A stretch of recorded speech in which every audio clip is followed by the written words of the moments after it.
लिंग है सोमनाथ, जो गुजरात में विद्यमान है। सोमनाथ, सोमनाथ के रूप में भगवान शिव जी कैसे आए?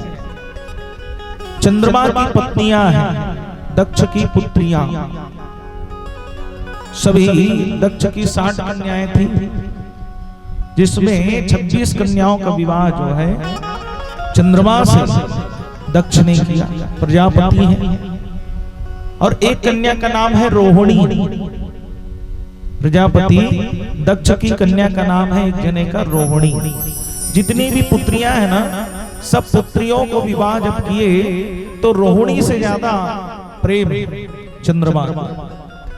तो सभी पुत्रियां जाकर बताई पिता के समक्ष ऐसा स्वभाव है। दक्ष ने समझाया सबसे समभाव से प्रेम करे।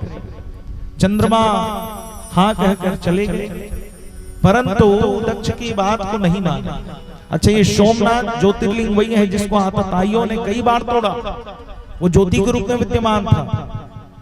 धर्म को नष्ट करने के लिए मंदिरों को नष्ट किया जाता है, ब्राह्मणों का खंडन किया जाता है, संतों का अपमान किया जाता है, तभी धर्म को दूषित करने का प्रयास करते हैं। ये ब्राह्मण और संत मंदिर देवालय जो है आपको सही मार्ग दिखाएंगे, सच्चाई से अवगत कराएंगे। यदि इन्हीं का खंडन होगा तो आपका आस्था जो है कमजोर पड़ेगा। इसलिए पहले मंदिरों को तोड़ा गया, तो सोमनाथ को भी तोड़ा गया, कई बार तोड़ा गया, लेकिन तोड़ने के बाद बाबा भोलेनाथ तो वहीं विद्यमान है। बाबा भोलेनाथ जहां विद्यमान है उनको कुछ हो सकता है क्या? ऐसे बाबा भोलेनाथ के ऊपर बहुत प्रयास किया गया तोड़ने का। सोमनाथ ज्योति स्वरूप में प्रकट थे। तो जब चंद्रमा को बार बार समझाएगा, चंद्रमा नहीं समझा, तब जो है आज दक्ष क्रोध में आया, कहे तुझे है अपने रूप का अहंकार है, मैं तुझे श्राप देता हूं, तुझे क्षय रोग हो जाएगा। क्षय रोग हुआ तो जो तेज था चंद्रमा का, शीतलता था, वो धीरे धीरे समाप्त हो गया। और जब वो समाप्त हुआ, क्षय रोग हुआ चंद्रमा को, तो चारों तरफ अंधकार हो गया। सभी ऋषिगण सोचने लगे, महात्मा सोचने लगे, संत सोचने लगे, मुनि सोचने लगे अब क्या किया जाए। सभी के सभी ब्रह्मा जी के पास गए। ब्रह्मा जी ने कहा इसके निवारण के लिए अब क्या किया जाए। चंद्रमा दौड़ते हुए ब्रह्मा जी से कहने लगा, हे ब्रह्मदेव, कुछ तो कृपा करिए, कुछ तो ऐसा यत्न करिए जिससे मेरा रोग दूर हो जाए। तब जो है ब्रह्मा जी ने कहा कि तुम किसकी आराधना करो, जिसकी आराधना करने मात्र से ही तुम्हारे संताप दूर हो जाएंगे। उस महाकाल देवादिदेव महादेव की आराधना करो। महादेव की आराधना करने के लिए चंद्रमा ने प्रभास क्षेत्र को चुना। उस क्षेत्र में जाकर महामृत्युंजय मंत्र का जाप किया। 33 अक्षरी महामृत्युंजय मंत्र है। महामृत्युंजय मंत्र ऐसा दिव्य मंत्र है, आप सब सुने होंगे। जिनके ऊपर विपत्ति आती है या कष्ट होता है या जिनका स्वास्थ्य ठीक नहीं होता, उनको यही कहा जाता है कि आप महामृत्युंजय मंत्र का अनुष्ठान कराइए, जाप करवाइए। जितने भी आपके कष्ट हैं सब दूर हो जाएंगे। क्यों? क्योंकि बताया गया महामृत्युंजय ऐसा मंत्र है जो काल को भी, महाकाल का जो मंत्र है, काल को भी दूर कर दे। वो महाकाल का मंत्र है महामृत्युंजय मंत्र। लेकिन महामृत्युंजय मंत्र की महिमा क्या? सुसुप्त रूप से जाप किया जाता है। सब मंत्र की अपनी महिमा है, उसको चिल्ला चिल्ला कर जाप नहीं करते। गुरु मंत्र को भी एक जगह बैठ के आसन में जाप किया जाता है। उसी प्रकार से ओम नमः शिवाय जो है, ओम का उच्चारण जो गुरु से प्रदत्त मंत्र है, गुरु से जिन्होंने मंत्र ले लिया, ऐसे व्यक्ति को ओम का उच्चारण करना चाहिए, नहीं तो सबको नहीं करना चाहिए। शिवाय नमः बोलना चाहिए। माताओं, पुरुष वर्ग के लिए नमः शिवाय, और ओम का मंत्र जो है ओम उच्चारण करना सामान्य नहीं, इसलिए कहा गया बैठकर जाप करना चाहिए। पंचाक्षर मंत्र है नमः शिवाय, षडाक्षर मंत्र है ओम नमः शिवाय।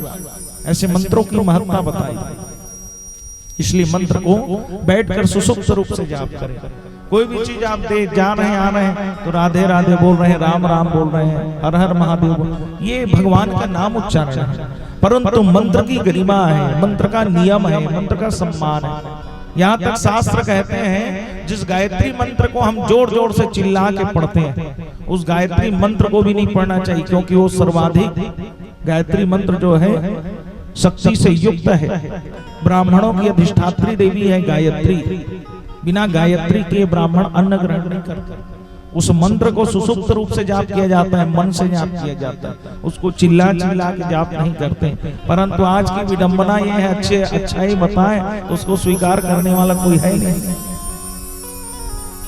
इसलिए कहा गया मंत्र की गरिमा है, मंत्र का नियम है, उसको नियम से करना चाहिए। यदि नहीं आता तो 16 अक्षर भगवान का मंत्र हरे राम राम राम हरे हरे, हरे कृष्णा कृष्णा कृष्णा हरे हरे, ऐसे मंत्र का आप जाप करें, भगवान का नाम जाप करते रहें।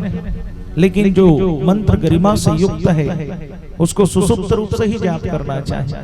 तो चंद्रमा ने देखा महामृत्युंजय मंत्र का जाप जब प्रारंभ किया तो 6 महीने लगातार 10 करोड़ मंत्र का जाप किया।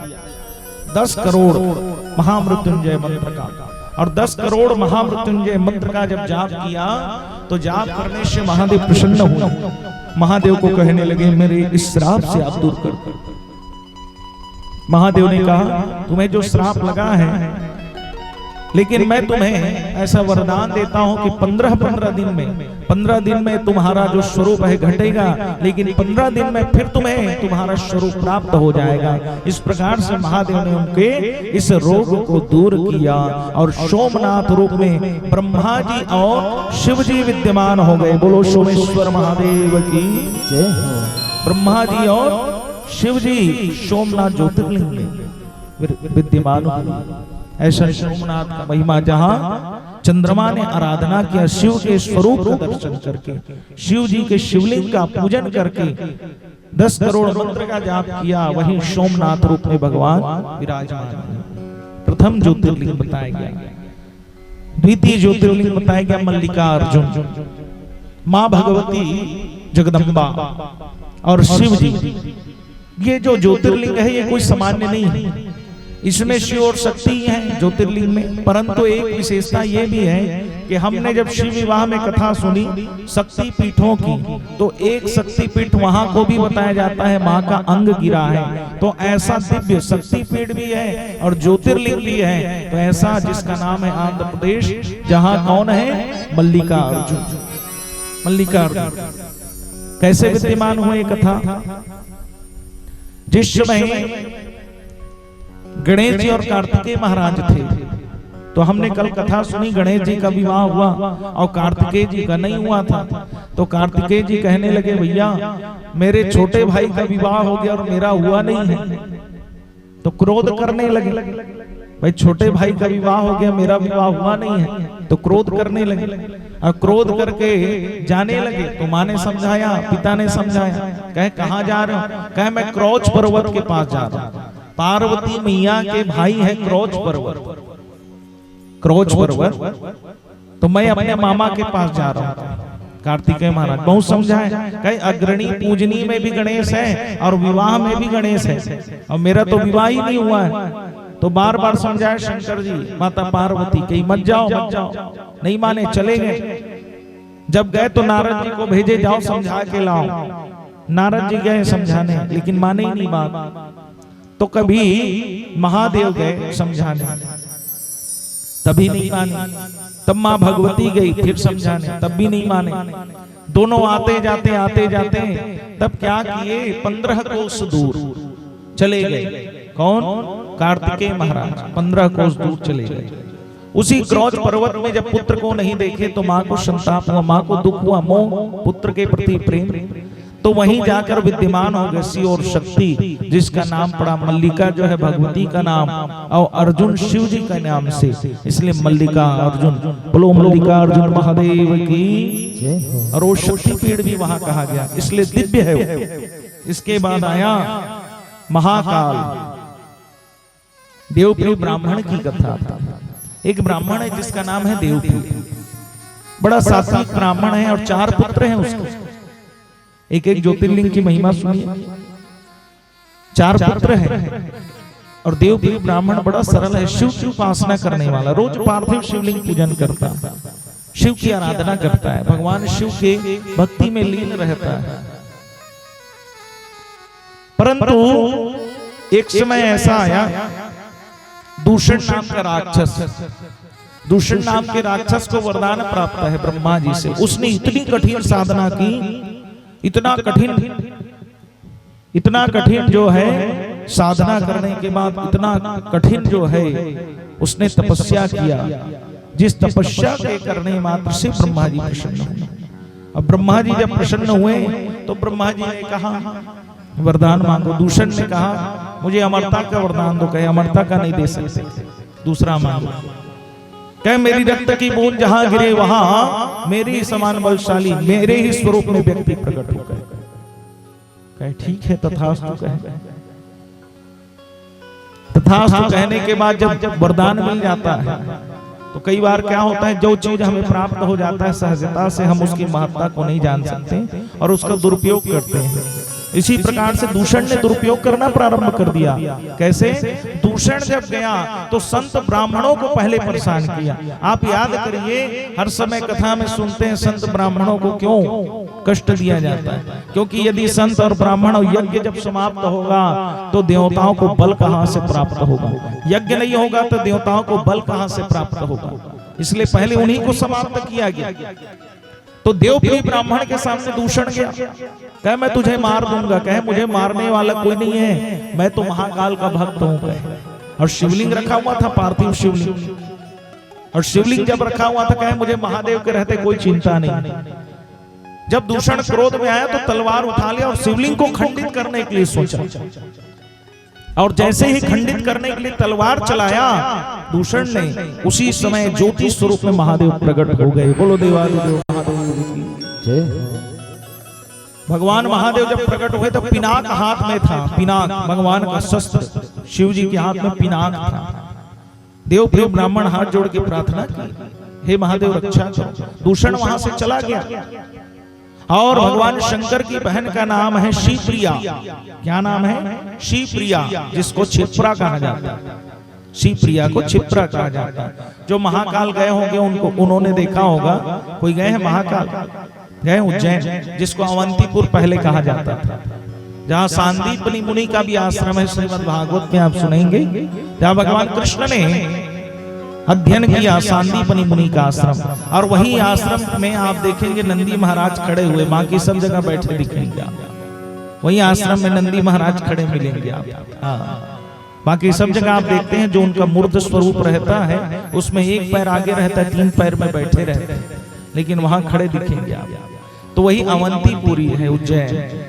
तो वहां जब दूषण नाम का राक्षस था तो अपनी बहन को महादेव ने कहा देखो शिप्रा, वो मंदिर जो है महाकाल वहां से पहले शिप्रा पास में था, परंतु अब जो है विस्तार किया गया तो थोड़ा दूर हो गया।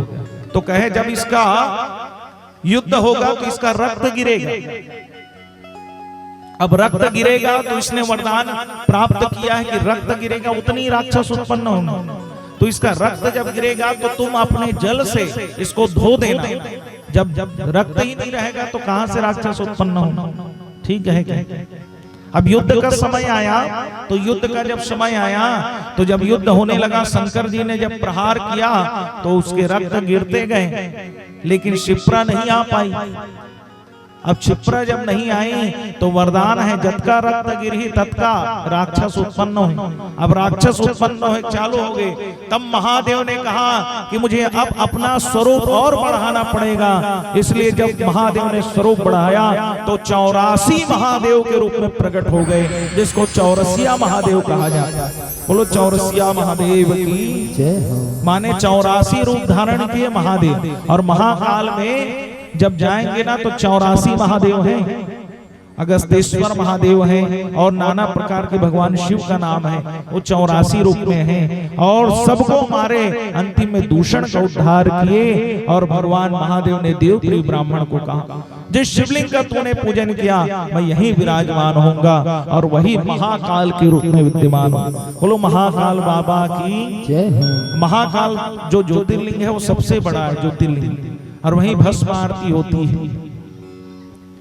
आप सब देखते हैं 2-2:30 बजे रात्रिकालीन में ब्रह्म मुहूर्त में 3 जैसे बजता है भस्म आरती भगवान शिव की प्रारंभ हो जाती है। ऐसा दिव्य भस्म आरती भगवान शिव का किया जाता है। और ऐसा ज्योतिर्लिंग है वहां कि वहां कोई राजा नहीं रुकता रात, क्योंकि वहां के राजा केवल महाकाल है। चंद्रसेन राजा ने कह दिया मैं यहाँ का राजा नहीं हूँ, यहाँ के राजा केवल महाकाल है। इसलिए वहां से जब पालकी निकाली जाती है सावन में, तो किसकी निकाली जाती है? महाकाल की। और जब भी जाया जाता है तो बड़े बड़े अधिकारी उनको सलामी देते हैं, सलूट करते हैं, और उनकी पालकी को उनके स्थान में रखा जाता है, क्योंकि वहां के राजा केवल महाकाल है। कोई राजा रुकते नहीं तो हानि पहुंच जाती, क्योंकि वहां के राजा केवल महाकाल है। ऐसे महाकाल ज्योति स्वरूप में प्रकट हुए ना, तो चारों तरफ कुछ नहीं था, गड्ढे में भगवान महादेव थे। तब वहां जब देवपुरी ब्राह्मण ने कहा प्रभु आप यहाँ स्वरूप धारण करके आइए, तो 4 स्तंभ खड़े हुए स्वर्ण के, जो आज भी विद्यमान है, 4 स्तंभ खड़े हुए, और वहीं जो है दिव्य स्वरूप में भगवान महाकाल विद्यमान। बोलो महाकाल बाबा की जय हो। आगे बताया गया ओमकारेश्वर ज्योतिर्लिंग, इसकी महिमा क्या है? ओमकारेश्वर ज्योतिर्लिंग ऐसा दिव्य है जहाँ 64 खेलते हैं भगवान शिव जी। आज आप देखेंगे वहाँ 64 की क्रीड़ा के लिए लगा रहता है 64।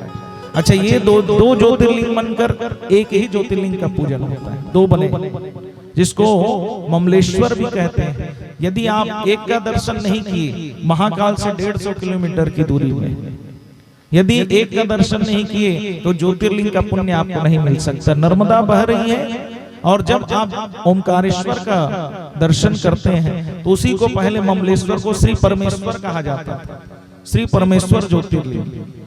तो ओमकारेश्वर का यदि आपने दर्शन किया और ममलेश्वर का नहीं किए, तो आपको पुण्य नहीं मिलेगा। दोनों शिवलिंग ही एक ज्योतिर्लिंग के रूप में प्रतिष्ठित हैं। बोलिए ओमकारेश्वर महादेव की जय हो।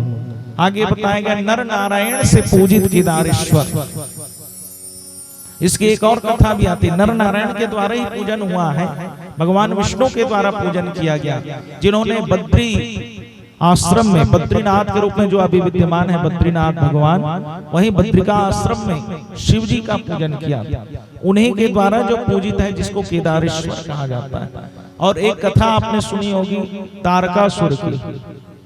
तारकासुर का उद्धार कार्तिकेय महाराज ने किया, क्योंकि उसको वरदान था शिव पुत्र से ही मैं मरूंगा। तो उसके 3 पुत्र थे, तारकाक्ष, विद्युन्माली और कमलाक्ष। ये 3 पुत्र कहे जाते हैं तारकासुर। इसी को त्रिपुरासुर कहा जाता है। त्रिपुरासुर माने 3 पुर था, लौ से, स्वर्ण से और चांदी से बना हुआ। इनको वरदान था कि हम तीनों एक जगह पर रहेंगे तभी हमारी मृत्यु होगी। तो देवता हमेशा परास्त हो जाते हैं, क्योंकि तीनों अलग अलग जगह बनाए हुए थे अपने स्थान, हमेशा परास्त हो जाते हैं। तब सभी देवता 33 कोटि देवता, क्योंकि ये 33 ही कोटि रहेंगे, माता भगवती ने इनको श्राप दिया था। तो जब ले सुना था तब ले 33 कोटि, हाँ, पार्वती मैया भगवती जगदम्बा ने श्राप दिया। जिस समय नंदनवन में भगवान शिव जी विद्यमान थे और ब्रह्मा जी चले गए, जहां से कार्तिकेय महाराज का प्रागट्य हुआ ना, वहां की कथा। ब्रह्मा जी जब चले गए तो मां क्रोध करने लगी, जब मुझे पुत्र प्राप्त होने वाला है और आप यहाँ आ गए, एक वात्सल्य भाव मुझे मिलने वाला था, मैं बच्चे को जन्म देती, लेकिन आप यहाँ जब आए हैं तो मैं श्राप देती हूँ, जितनी देवांगनाएं हैं अर्थात देवताओं की पत्नियां, वो कभी गर्भ धारण नहीं करेंगी। यदि अपने बल से वो संतान को जन्म देना चाहे तभी दे सकती हैं, परंतु गर्भ धारण नहीं कर सकती करके श्राप दिया। इसलिए 33 कोटि देवता भगवान शंकर जी के पास गए और शंकर जी से कहने लगे, हे महादेव रक्षा करो। तो जब 33 कोटि थे मलकत है, तुम सब पशु बनो, कहे सब जन पशु बन के वो तीनों असुर ले एक जगह लाहू। 33 कोटि देवता सब पशु बनी और ओखर पति बनी, अर्थात नाथ कौन? भगवान शंकर। उसी समय नाम पड़ा पशुपति नाथ। बोलो पशुपति नाथ भगवान की। और 33 कोटि देवता मन जब पशु बन के वो तीनों एक जगह लई, तो भगवान शंकर जी नंदी के रूप में गए विशाल, और तीनों को जैसे उठाए सिंह से, तो तारकाक्ष भाग गया। तो जैसे भागा तो हाथ में तलवार था और तलवार से सिर और धड़ को अलग कर दिया भगवान शिव के स्वरूप का। और जैसे अलग किया तो शंकर जी तो अविनाशी कैलाशी अपने स्वरूप में आए और त्रिशूल से उठा दिए उसको। बोलो कालाधिपति महाकाल की जय है। तीनों का उद्धार हुआ, लेकिन धड़ गिरा केदारेश्वर में। तो पीछे का भाग है केदारनाथ और सिरगिरा डोलेश्वर जिसको पशुपतिनाथ नेपाल में। तो पशुपतिनाथ जब जाते हैं ना तो वहां से 8-10 किलोमीटर में डोलेश्वर महादेव, जहां सिरगिरा, उसको डोलेश्वर महादेव कहा गया। उनके दर्शन मात्र से ही पशुपतिनाथ के दर्शन का पुण्य मिलता है। पशुपति व्रत बहुत लोग किए होंगे, किए कि नहीं किए? उन्हीं का नाम है पशुपतिनाथ। तो इस प्रकार से केदारनाथ के रूप में भीमा शंकर, करकटी का पुत्र है भीम, जो बड़ा बलशाली है। परंतु एक दिन अपनी माँ से पूछा, हम जंगल में क्यों रहते हैं? कहे तुम्हारे पिता का नाम है कुंभकर्ण, जिसको राम ने मार दिया। कुंभकर्ण का उद्धार किए भगवान राम जी, उनको मार दिए। कहे तब मैं अपने पिता के पास गई, और मैं अपने पिता के पास गई तो मेरे पिता जो है अगस्त मुनि के शिष्य को खाने के लिए, उसका भक्षण करने के लिए गए, लेकिन वो तो तपस्वी था। तब से जैसे श्राप दिया तो माता पिता दोनों भस्म हो गए। इसलिए हम लोग जंगल में आए। तो इसके मन में क्रोध उत्पन्न हो गया। इसने ब्रह्मा जी की कठोर साधना की, और साधना करने के बाद वरदान मांगा अति बलशाली का। तो वरदान प्राप्त करने के बाद दैत्यों की प्रवृत्ति होती है। दैत्य मन जहां वरदान मिली, भगवाने से मिली और भगवाने के पाछू पड़ गए। हाँ, और इसने मनुष्य घरो स्वभाव होते जो दैत्य प्रवृत्ति होते, जेखर सन बने जमत रही ओखल कोनो आदमी आगे बढ़ गई, वही बढ़ाए प्रयास करे, देख रहे पाछू पहले पड़ते। ये मनुष्य घरो प्रवृत्ति। जिसने तुमको बढ़ाया उसी को हम छोटा समझना प्रारंभ कर देते हैं। इसलिए कहा गया परमात्मा की सत्ता है, कब पल में पल से क्या हो जाए पता नहीं तकदीर का, गति ब्रह्मा की टली न जाए अजब खेल तकदीर का। इस समय का फेर है, कोई राजा है कोई रंग है, कब रंग से राजा बन जाए किसी को पता नहीं। इसलिए कभी किसी का अपमान नहीं करना, किसी को छोटा नहीं समझना, तुच्छ नहीं समझना। शास्त्र हमको बता रहा। आज भीम ने जब संत ब्राह्मणों का अपमान किया ना, तब क्रोध में आकर भगवान शंकर जी को आना पड़ा और उसको उद्धार किए। तब भीमा शंकर के रूप में भगवान शिव जी विद्यमान हुए। बोलो भीमा शंकर महादेव की। विश्वेश्वर जिसको काशी विश्वनाथ कहा गया। यहाँ तो आपको कल कथा में हमने बताया, विश्वेश्वर माँ भगवती ने वहां साधना की, उपासना कहा गया। 5 कोस की काशी, ब्रह्मा के एक दिन, हाँ यहाँ प्रलय के बरोबर है। ब्रह्मा के एक दिन में यहाँ प्रलय हो जाता है। कहे जब ब्रह्मा का प्रलय होगा तब भी काशी कभी डूबने वाली नहीं है। काशी में जो जाएगा वो शिव की अविमुक्त नगरी है, जिसको कोई डुबो नहीं सकता। जहाँ जो मृत्यु को प्राप्त करेगा वो मुक्त हो जाएगा। शिव ने काशी विश्वनाथ के रूप में वहां विराजमान हो गए। बोलो काशी विश्वनाथ बाबा की। आगे बताया गया भगवान देवादिदेव महादेव ज्योतिर्लिंग स्वरूप में प्रकट हुए, और ऐसा ज्योतिर्लिंग जिसको त्र्यंबकेश्वर कहा जाता है। त्र्यंबक पर्वत में जिनका दिव्य स्वरूप बताया गया, नासिक में जो है त्र्यंबकेश्वर। आप सब जानते हैं गौतम ऋषि की कथा। बड़े तपस्वी हैं गौतम, जिनकी पत्नी का नाम है अहिल्या। जब इतना अकाल पड़ा, अकाल पड़ने मात्र से ही चारों तरफ जनजीवन अस्त व्यस्त हो गया, सब पलायन करने लगे। तब 6 महीना कठोर तपस्या किए गौतम ऋषि। और गौतम ऋषि जब तपस्या करी तो तपस्या के फल से वरुण प्रसन्न हुए और एक कुंड बना। उस कुंड का जल कभी सूखने वाला नहीं, ऐसा कुंड। तो कुंड के जल से सिंचाई करे, फल उगाए, और उसी कुंड से जितने फसल हैं सबको उगाए, सब प्रसन्न हो गए। चारों तरफ जय जयकार होने लगा। और कथा कहती निर्मत्सराणाम। लेकिन मनुष्य की प्रवृत्ति जिसकी कोई बड़ाई हो जाती है तो आदमी कहीं सुन नहीं सकता। तो जितने संत महात्मा हैं सब जल लेने जाते थे, ऋषि पत्नियां। तो एक दिन क्या हुआ, गौतम ऋषि के शिष्य चले गए, छोटा सा बालक है जल लेने, और ऋषि पत्नियां भी आ गई। तो सब जन खड़े रहा है। तो माता अहिल्या कह दी कि बालक को पहले जल दे दो। तो जब का ऋषि पत्नी ते मन बढ़ा चढ़ा बता दी ऋषि मन का, वो मन हा तपस्या करे है तब जल मिली से, और हमन जाथन तो हमला भगा देते। कह जन के स्वभाव रहते अतकी लहा बड़ बताई विष्णु स्वभाव के ऋषि पत्नी मन जत का ऋषि रहते मन कहते इसी के पास साधना है क्या? हम लोग भी साधना से युक्त है। हाँ, ब्राह्मण मन के एक ठन गुण होते, दूसरा ब्राह्मण के बड़ाई नहीं सुन सकते, एक ठन कमी होती, एक ठन ही है ब्राह्मण मन में वृंदावन बिहारी लाल की। हाँ, ये कमी होती। तो उसी प्रकार से जब का संत रहा है ब्राह्मण है तो कहते एकरेज कर गुण है का हनुमान प्रसिद्ध पुरुष है। उन्होंने तपस्या किया, वो मन जब तपस्या करी तो मन जब तपस्या करी गणेश जी तो गणेश जी प्रसन्न हो गए, कहा वरदान मांगो। ये जो गौतम का नाम फैल रहा है इसको श्राप लगना चाहिए, अरे गलत है क्या? गणेश जी ने कहा ये गलत है, मैं ऐसा वरदान नहीं कर सकता, न तुम्हारी बात को नहीं मान सकता। हमने इतनी तपस्या की आपको मानना पड़ेगा क्या? हमने आपका नाम इतना जाप किया आपको करना पड़ेगा क्या? तपस्या किया। कहे ठीक है भाई, गौ हत्या का पाप लगाएंगे कि आज यंत्र को देख रहे हैं ना हम, आज यंत्र हम देख रहे हैं, यंत्र से व्यक्ति बनता। उस समय गणेश जी यंत्र की गाय बने। बताओ, जिस यंत्र के बारे में आज सुनते हैं ना, यंत्र बनता है, हवाई जहाज बनता है, ये बनता वो बनता है, रोबोट बन रहा है, सब देखते हैं। उस समय यंत्र की गाय बने गणेश जी। कैसी गाय? यंत्र की। और उस गाय को गणेश जी उस रूप में आकर यंत्र की चले गए खेत में। तो गौतम ऋषि देखिए कोई गौ माता है तो चारा धर के गी, और चारा धर के गी तो खाद खाद गणेश जी गिर गिर जतका रहा वहां ब्राह्मण मनते मन आगे, गौ हत्या करने वाले, गौ हत्या करने वाले, गौ हत्या। गौतम ऋषि ने कहा मैंने कुछ किया नहीं है। कहे तुम ही ने मारा है गाय को, तुम ही ने मारा है, पाप लगा दिया, दोष लगा दिया।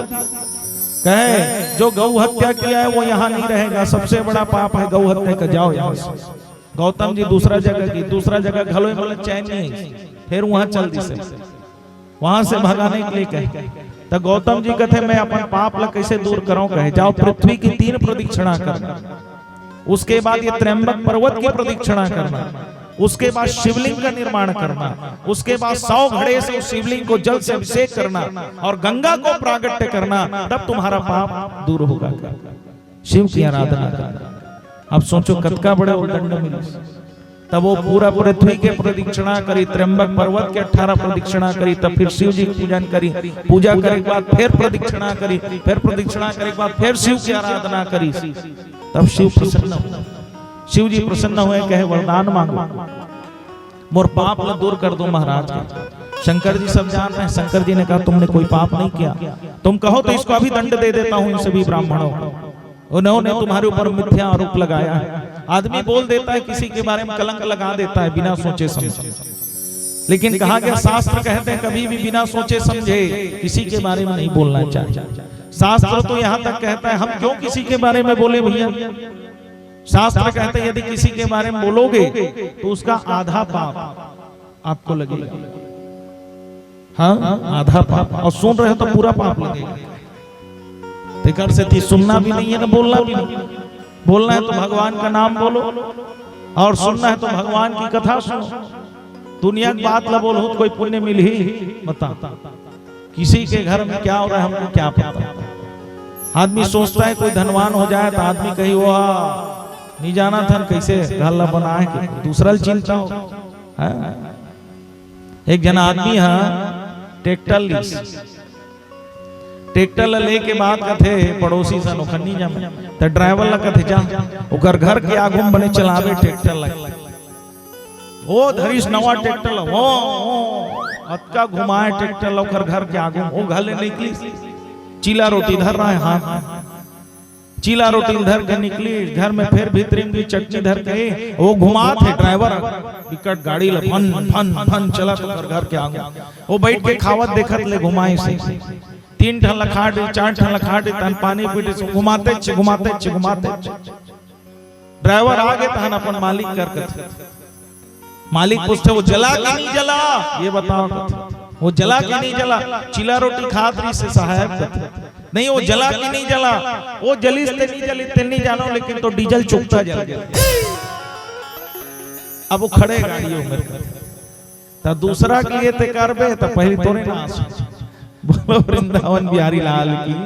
हाँ, तो यहाँ जो है आज कहा गया, कहने लगे भैया गौतम ऋषि ने कहा भले मेरे लिए गलत किए हो, लेकिन इनके माध्यम से आपका दर्शन हो गया, और जिस शिवलिंग का मैंने पूजन किया आप यहीं विद्यमान हो जाए। और मुझे कहा गया गंगा को लाया जाए, तो गंगा उसी रूप में प्रकट होने वाली। शिव जी ने कहा गंगा को आना पड़ेगा, लेकिन गंगा मैया ने कहा जब तक 33 कोटि देवता नहीं आएंगे, शंकर जी आप विद्यमान नहीं होंगे, तब तक मैं नहीं आऊंगा। शंकर जी ने वचन दिया, 33 कोटि देवताओं का आशीर्वाद दिया। जब बृहस्पति का समय होगा, गुरु बृहस्पति जो है चंद्रमा का समय होगा, उस समय में 33 कोटि देवता शिवलिंग में होंगे और शिव जी विद्यमान होंगे, और वही गंगा गोदावरी के रूप में प्रकट हुई। बोलो गोदावरी मैया की। और वही शिवलिंग में त्र्यंबकेश्वर भगवान शिव जी विद्यमान हुए। आगे बताया गया वैद्यनाथ, आप देखें वैद्यनाथ में जल चढ़ाने जाते हैं, वहीं से बम बम प्रारंभ हुआ बोलने का। बोल बम जो है ना, वहीं से प्रारंभ हुआ। रावण पहले किया। रावण जो है भगवान शिव का अनन्य भक्त था। हम रावण जो है बड़ा ज्ञानी था। हाँ, रावण ने ही ये स्तोत्र को लिखा, जटाट वीट गज जलम प्रवाह पाव स्थले। क्यों लिखा? क्योंकि जब शंकर जी गंगा को धारण किए, भगीरथ ने जब लाया, बांध बनाकर जटाओं को खोले, तब लिखा था रावण ने देखा जटाट वीट गज जलम, कैसी जटाएं विशाल, जटाट वीट गज जलम, प्रवाह पाव स्थले, प्रवाहित हो रही गंगा, पाव स्थले पवित्र गंगा, और गलेव लंब लंबिताम, गले में कौन है? सर्पों की माला, गलेव लंब लंबिता, और भुजंग तुंग मालिका, और हाथ में क्या है? डमट डमट डमट डमन निनाद वट डमर वयम, डमरू बजाने वाले, और चकार चंड तांडवम, यदि क्रोध किया तो तांडव करने वाले, चकार चंड तांडवम तनोतुनः शिवः शिवम, ऐसे भगवान बोले। जटा कटा सहस्र बम्र बम्बनी परझरी, विलोल बीच वल्लरी विराजमान मूर्धनि, धगत धगत धगत जलल्लाड बट्ट पावके, और किशोर चंद्रशेखरे रति प्रतीक्षणम मम। जिस समय महाशिवरात्रि रहे ते दिन शंकर जी पहली रावण कर जाए, पुत्र उठो रावण का, पहली तेम और पूजा कर का, क्योंकि रावण जैसा पूजा करने वाला कोई है। जब उसकी पूजा होती थी, शिव का पूजा, शिव का अनन्य भक्त रावण था।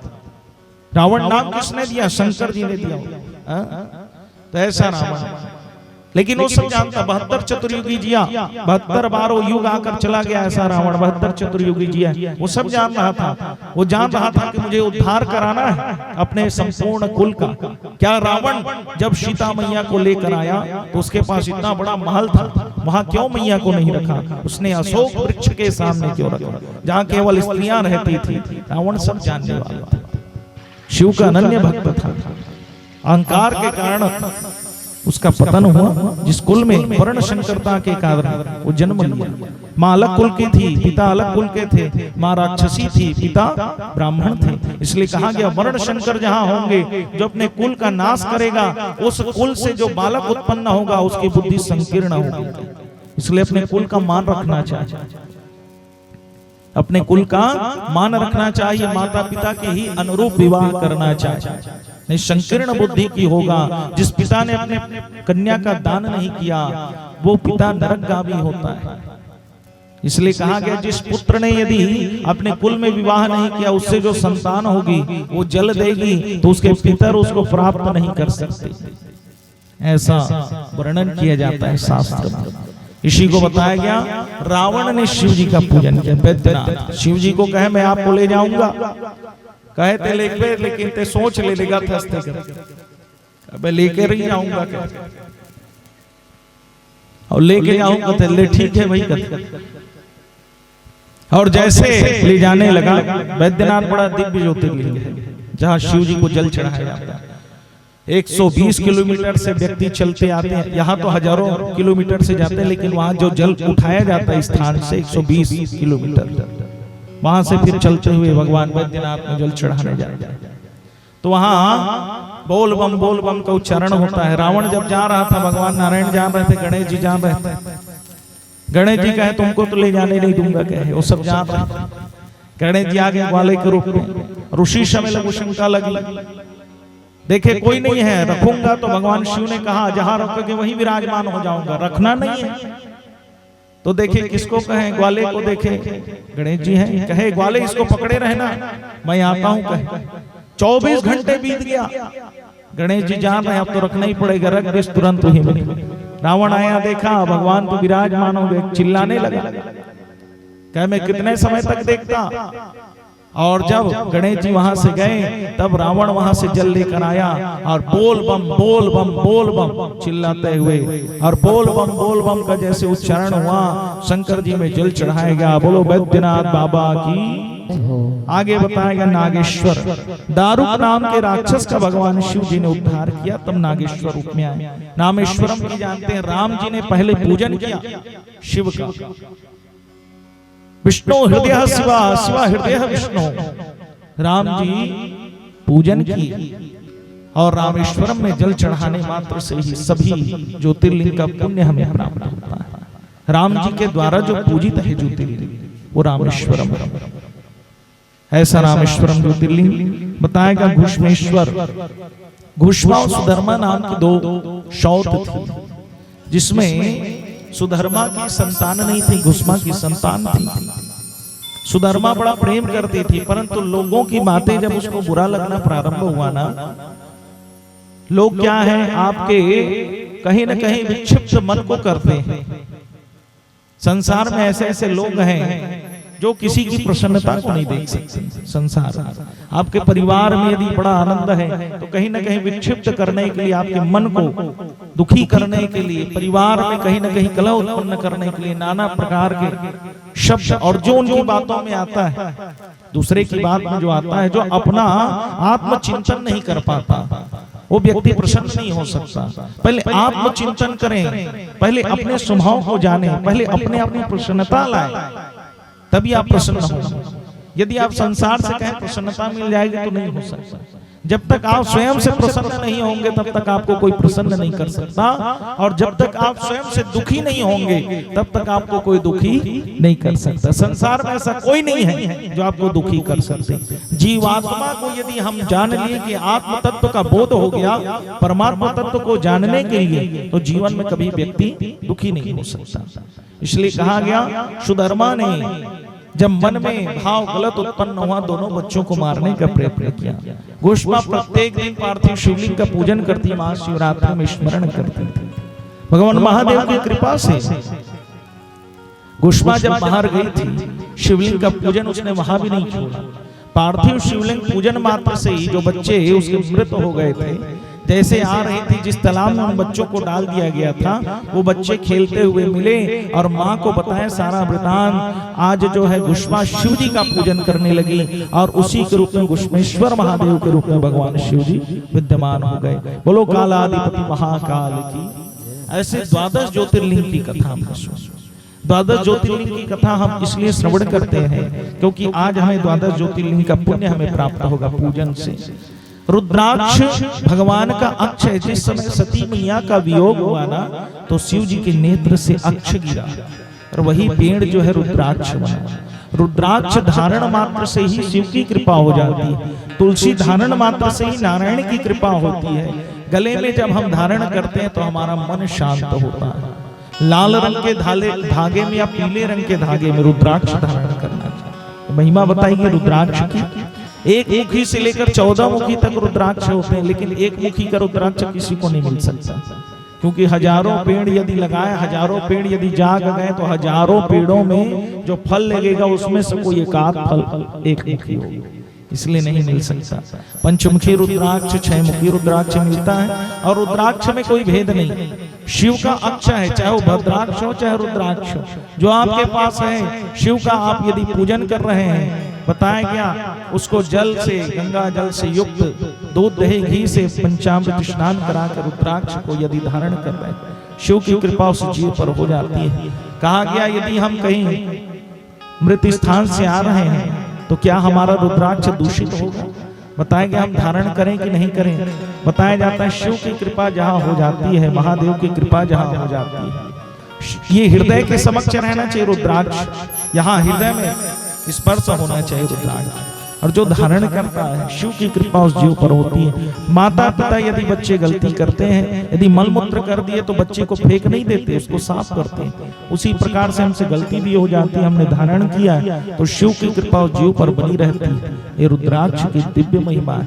रुद्राक्ष के जल को ग्रहण करने से नाना प्रकार की व्याधि दूर होती है। रुद्राक्ष के जल को छिड़कने से घर की नकारात्मक ऊर्जा समाप्त होती है। शिव का अक्ष है रुद्राक्ष, शिव का अक्ष है, क्योंकि जब माँ के वियोग में आंख से आंसू गिरे ना, और उस आंसू से जो प्रकट हुआ है, जब हम उसको धारण करते हैं तो एक प्रेम का भाव हमारे पिता का हमारे लिए हो जाता है कि मेरे बच्चे ने मेरा अक्ष को धारण किया। ऐसे महादेव की कृपा हो।